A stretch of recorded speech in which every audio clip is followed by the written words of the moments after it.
The revolving doors at Horizon PR released me into the September evening, the riverfront lights of Chicago flickering like a celebration I wasn't invited to. My heels struck the pavement in a rhythm that felt too sharp for the occasion. 32 years old today, senior executive with more accounts than I could juggle, and yet I carried myself home with the weight of a child who still hoped for balloons. By the time I reached my apartment in River North, my phone had remained stubbornly silent. No calls, no texts, no reminders that the day belonged to me. On the coffee table sat the cake I'd picked up that morning, single layer, white frosting, a candle standing at attention like a soldier waiting for orders. I set down my bag, stared at it for a moment, and turned away before the sting grew too sharp. Habit made me open my laptop, telling myself I'd bury the silence in another proposal draft. But one slip of the trackpad, and Facebook bloomed across the screen. The first post froze me. My brother Dane, standing poolside in Evanston, champagne glass aloft. Behind him, a banner stretched in neat blue letters. "Congratulations on your promotion." Photo after photo scrolled past our parents flanking him, cousins I hadn't seen in years, the entire Elwood clan gathered under string lights and neon reflections on the water, all of them smiling, celebrating, while my birthday passed unnoticed a few miles away.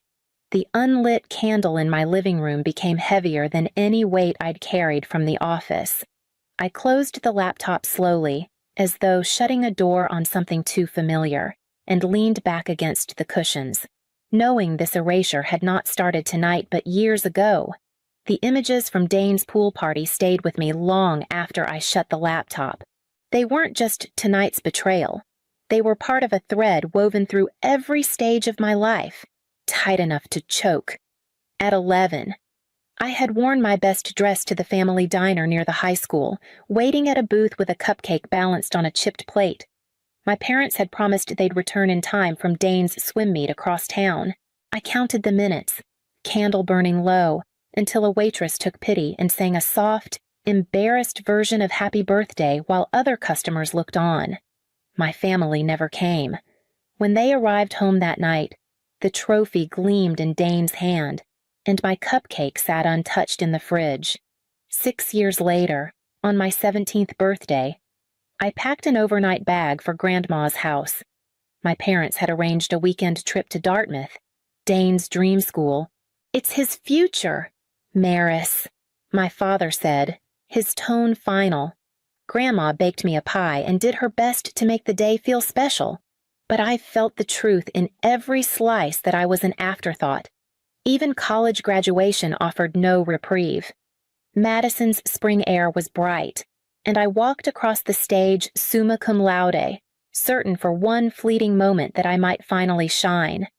But that evening, at the dinner meant for me, Dane stood up, clinking his glass to announce his engagement. The conversation shifted instantly, the spotlight moving as if I had never stepped on stage at all. My diploma felt weightless beside the diamond ring flashing on Jessica's hand. I learned to smile, to fade into the edges of photographs, to pretend it didn't matter. But watching the Evanston pool lights on my screen tonight, I knew the pattern wasn't accidental. It was tradition. The small cake on my table seemed to accuse me for waiting so long, its unlit candle echoing all the times my milestones had been dimmed, and I understood that tomorrow would demand something different. The morning after my birthday, I walked into Horizon PR's offices with the heaviness of the night still clinging to me, yet the world inside those glass walls spun on a different axis. Lawrence, our CEO, intercepted me before I'd even reached my desk, a folder in his hand and a rare spark of excitement in his eyes.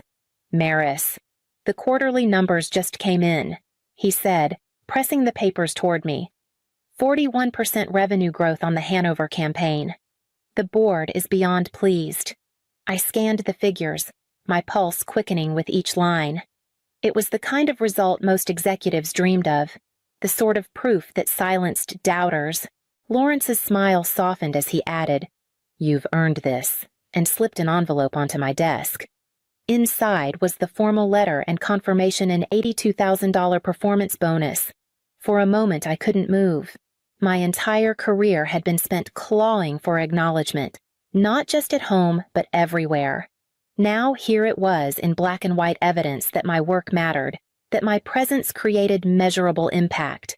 I thanked him, voice steadier than I felt, and carried the envelope back to my office like it was something fragile. That night, I opened a bottle of wine I'd been saving and allowed myself to taste victory, if only briefly. The city glowed outside my windows, headlights tracing lines of light across the river.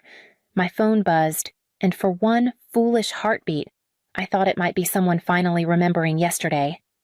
"Mom," the screen read. I answered quickly. Hope rising despite everything. "Maris, darling," she began, her voice bright. Relief washed through me until she continued.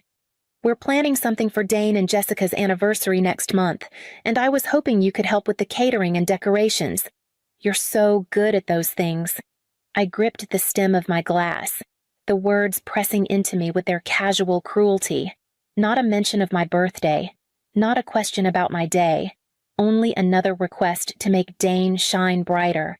I murmured a vague agreement and ended the call, staring at the envelope on my desk. The bonus sat there like a crossroads, and I knew it wouldn't be long before my family tried to claim it as theirs.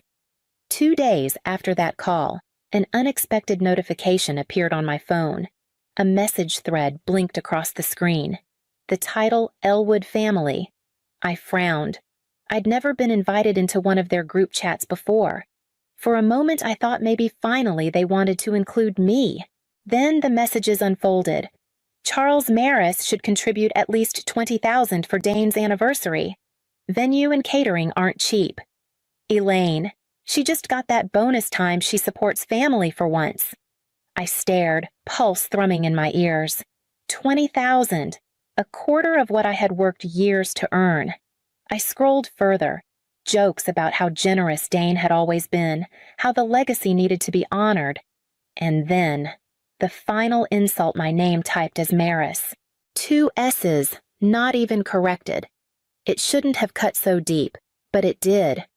A lifetime of being overlooked condensed into a single typo. Not even my mother could be bothered to spell her daughter's name right while discussing how to siphon money from her.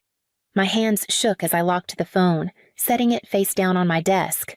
Outside, the Chicago skyline glittered with its usual confidence, but inside I felt something shifting, hardening. For years I had swallowed these moments whole, smiling, nodding, quietly accepting the erasure. But this was different. This was written proof. Undeniable and merciless. I picked the phone back up, rereading until the words blurred. Support the family. As if I had never supported them with silence, with patience, with all the years of standing in Dane's shadow. That night, the envelope with my bonus letter lay beside me on the table, its edges sharp against the dim light. For the first time, I wasn't just hurt, I was angry. And the anger didn't feel fleeting. It felt like fuel, carrying me toward the dinner they had planned for the weekend. The Elwood house in Winnetka looked as polished as ever, its white stone exterior glowing in the early evening light. I parked at the curb, my hands gripping the steering wheel longer than necessary. Walking up the path felt like walking into a courtroom where the verdict was already written. Inside, the scene played out as predictably as a script I had memorized since childhood. My mother fussed with flowers in the dining room. My father poured himself a scotch by the fire, and Dane lounged on the sofa, tan from some weekend trip. We exchanged pleasantries over salmon and asparagus, the conversation circling inevitably toward my brother's achievements. Then, as dessert plates were set down, my father cleared his throat. "Maris, we need to discuss your contribution to Dane and Jessica's anniversary celebration." His voice carried the weight of command. "Not request." My mother chimed in quickly. "Pearls catching the chandelier light. 20,000 would cover the venue and catering. Family supports. Family. Darling. For years." Those words had been a leash. Tonight, I felt them snap. I can't, I said quietly. The room stilled. Forks froze halfway to mouths. My father's brows knit together. I beg your pardon, I can't contribute $20,000. I repeated, my tone steadier this time. That's a quarter of my bonus.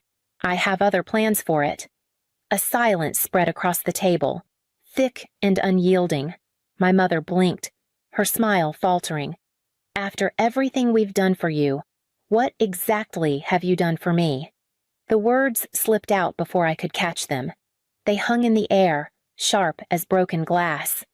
My father rose, looming over the table. Ingratitude will not be tolerated in this house. Your brother is the real achiever. The least you can do is support him. My hands trembled as I gathered my purse, but my voice stayed firm. Then I suppose I don't belong in this house. I walked out before the guilt could root itself in me again, the night air cool against my skin. By the time I reached my apartment, my phone buzzed with a message from Ivy. When I told her what had happened, she didn't hesitate. What exactly have they done for you lately? Her question lingered in the silence, pointing me toward an answer I had avoided for too long. The days after Winnetka passed in a blur of silence from my family, broken only by Ivy's steady voice reminding me that no was a complete sentence. Still, the echo of my father's anger and my mother's feigned tears lingered. I needed something more than words to prove I was done playing my part in their script. Late one night, I opened my laptop and typed Michigan lakefront property. The listings rolled across the screen: cabins, cottages, sprawling homes perched above wide blue water. One in particular held me. A cedar-shingled cottage near South Haven, built in the 1940s. 4 bedrooms, a stone fireplace, a wraparound deck facing the lake. The photos showed mature pines hemming in the yard, the kind of quiet that looked like a promise. 2 days later, I stood on that deck, the September air sharp with the scent of water and wood smoke. The realtor explained the owners had already moved to Arizona. They were motivated to sell. My credit was solid, my bonus intact. For once, every piece aligned. I'll take it, I heard myself say. The words sounded foreign, bold, but entirely right. At the closing, Mrs. Harrington sat beside me, her hands folded over her purse. She had insisted on coming, declaring that no one should sign papers for a new home alone. When the final document slid across the table, she placed her hand lightly over mine. Sometimes freedom isn't a gift, she said softly. It's a choice. I scrawled my name with a steadiness I hadn't felt in years. The keys slid into my palm, small and metallic yet heavier than anything I had carried home from an office. Driving back to Chicago with the deed tucked into my bag, I realized the Elwood family could keep their pool parties and staged photos. I had something better, a sanctuary of my own making, and a lock that only my key could open. The first weekend at the cottage, I woke to light streaming through wide windows and the sound of gulls sweeping low over the water. The air smelled of pine and possibility. I carried my coffee onto the cedar deck, barefoot, and took a photo almost without thinking just me. The lake stretching endless behind me, the railing still rough from fresh stain. On the caption line, I typed birthday gift to myself. Then I pressed post. By the time I rinsed my mug, my phone vibrated with a flood of notifications. 17 missed calls within the first hour. Dozens of texts piling on top of each other. My mother's name appeared again and again. How could you do this without us? You're making the family look bad. Call me immediately. I set the phone down, letting it buzz itself into silence. For once, I didn't feel guilty. I felt free. That evening, the cottage filled with people who had shown up for me in ways my family never had. Ivy arrived first with a bottle of wine and her irreverent humor. Colleagues from Horizon followed, their laughter spilling across the rooms. Mrs. Harrington appeared last, carrying a quilt in shades of blue and green. "Every home needs something stitched with love," she said, pressing it into my arms. We grilled on the deck, music humming softly from a speaker, the lake catching the last gold of the day. I looked around at the faces glowing in the firelight, realizing I didn't need a family's approval to feel celebrated. I only needed people who saw me, who chose to be here.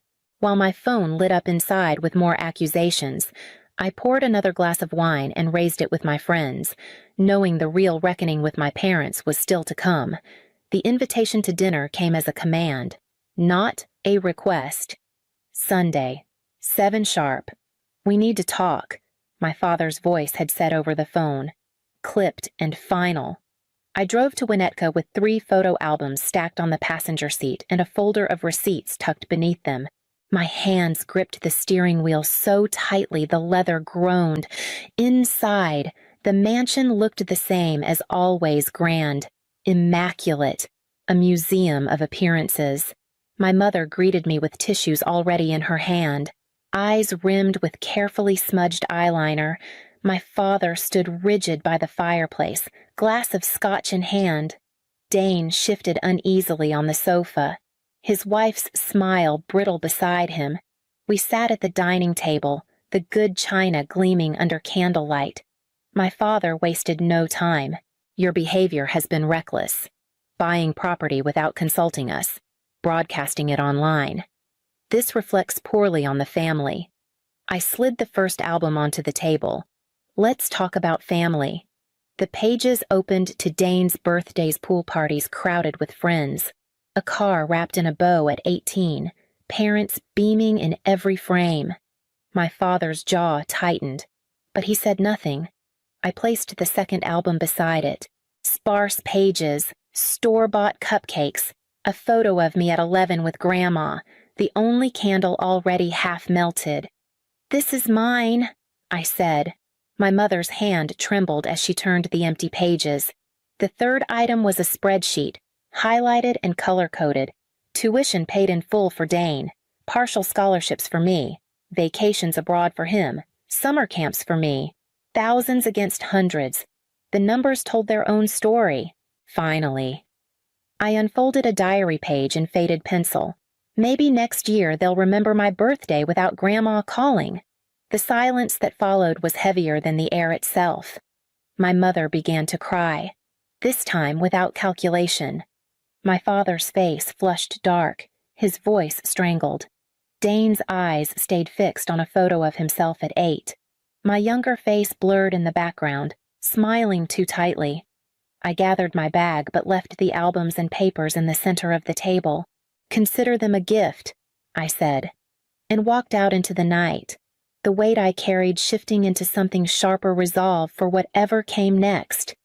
The following weekend, I drove back to South Haven with the trunk of my car filled with groceries, wine, and flowers. The air felt different as I unlocked the door, lighter somehow, as if the cottage itself had been waiting for me to arrive with company. This time, the silence wasn't loneliness, it was anticipation.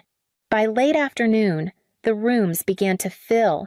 Ivy appeared first, arms loaded with bags of food, her laugh carrying through the hallway before I even saw her. Soon, colleagues from Horizon followed, shaking off the drive from Chicago, setting bottles on the counter and slipping out onto the deck to admire the lake view. The house that had once been only an idea on a realtor's listing now pulsed with warmth and voices. As the sun dipped low, we gathered on the deck with plates of grilled food balanced on our laps. Ivy raised her glass and grinned. "To the woman who chose herself," she said, her voice steady but eyes bright with pride. The cheer that followed was louder than any toast I'd ever heard in my parents' dining room. Mrs. Harrington arrived just as twilight colored the water. She pressed a bundle into my arms, a quilt pieced together in blues and greens, stitched by hand. "Every home deserves something made with love," she whispered. I blinked back tears as I unfolded it across the back of a chair. the fabric catching the last gold light of the day. For the first time in 32 years, my birthday was marked not by absence or disappointment, but by presence by people who had shown up because they wanted to, not because they were obligated. I sat back, letting their laughter wash over me, and felt a sense of belonging I had stopped believing was possible. The quilt draped across the chair behind me seemed less like a gift and more like a foundation. And I knew as I looked out at the lake that this tradition would begin here and grow only stronger. By the time my 33rd birthday arrived, the cottage no longer felt new. The walls bore framed photos from campaigns I had led, shelves sagged with books I'd promised myself time to read, and the quilt from Mrs. Harrington lay folded across the sofa like a constant reminder that love could be stitched together. I had been promoted to senior director at Horizon that spring, and tonight the house once again filled with the voices of friends who had become family. The deck buzzed with conversation, glasses clinking against the backdrop of Lake Michigan turning gold in the late light. Ivy raised a toast, calling me the best risk-taker she knew, and laughter rolled easily through the air. For once, joy didn't feel fragile, it felt earned. When a car pulled into the gravel drive, I expected another colleague arriving late. Instead, it was Dane. He stood awkwardly at the edge of the deck, a package in his hands. "I wanted to give you this," he said quietly. Inside the wrapping was a restored photograph me at 7, hair tangled, laughing on a tire swing. "Found it in Dad's boxes," he explained. "Thought you should have it." Later, after the crowd thinned, my mother appeared at the door, a small bakery box trembling in her hands. Inside was a single cupcake with one candle. "Carrot cake," she said, her voice catching. "You always liked it." It wasn't an apology, but it was something. As the sun sank and the last of my guests drifted inside, I stood on the deck with the photo in one hand and the cupcake in the other. I lifted my glass toward the horizon, no longer waiting for recognition to come from them, but knowing I could create it myself.